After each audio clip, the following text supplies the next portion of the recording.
ഇരുചക്രവാഹനത്തിൽ യാത്ര ചെയ്തിരുന്ന ആളെ CPM പ്രാദേശിക നേതാക്കൾ ആക്രമിച്ചതായി പരാതി. തൊടുപുഴ ഒളമറ്റം സ്വദേശി റോണിയാണ് CPM പ്രാദേശിക നേതാക്കൾ ആക്രമിച്ചത്. ബ്രാഞ്ച് സെക്രട്ടറിയുടെ നേതൃത്വത്തിൽ നടന്ന ആക്രമണത്തിൽ പോലീസിൽ പരാതിപ്പെട്ടിട്ടും നടപടി ഉണ്ടായിട്ടില്ല എന്ന് പരാതിക്കാരൻ റോണി പറയുന്നു. ജോലി കഴിഞ്ഞ് വീട്ടിലേക്ക് വരുന്ന വഴിയാണ് ന്യൂറോ രോഗബാധിതൻ കൂടിയായ തൊടുപുഴ ഒളമറ്റം ചക്രശ്ശേരി വീട്ടിൽ റോണിയെ CPM ബ്രാഞ്ച് സെക്രട്ടറിയായ ജയനും പ്രവർത്തകരായ ലെനിൻ, സജീവ് കുമാർ, അനീഷ് എന്നിവർ ചേർന്ന് മർദ്ദിക്കുന്നത്.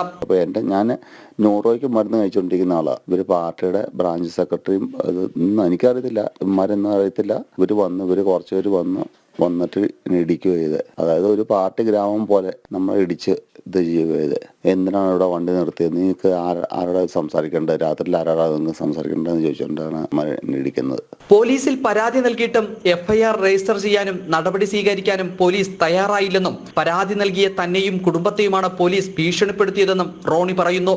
ഇത്രയും ഇതുള്ള ഈ കൂത്താട്ടത്തിൽ ഇങ്ങനെ പ്രശ്നങ്ങളുണ്ടായിട്ട് ഇവർ അറിഞ്ഞിട്ടുമില്ല, കേട്ടിട്ടുമില്ല. ഇവർ ഈ CI അറിഞ്ഞിട്ടുമില്ല, ഒന്നുമില്ല. എന്നിട്ട് പിറ്റേ ദിവസം എൻ്റെ വണ്ടി എടുക്കാൻ ചെന്നപ്പം എൻ്റെ ചേട്ടനെ പേടിപ്പിക്കുക, ഈ CI പേടിപ്പിക്കുക ചെയ്യണേ.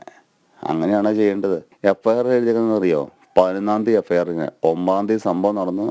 11-ാം തീയതി 13 എന്ന് പറയുന്നത് 3:30-4 മണിക്കാണ് FIR എഴുതിയേക്കുന്നത്. അത് എവിടെയൊക്കെ വിളിച്ചിട്ടാ? 112-ലെ SP-നെയും വിളിച്ചിട്ടാണ് ഇവന്മാർ നിയമം എഴുതിയേക്കുന്നത്. നമ്മൾ ആരോട് പറയണം?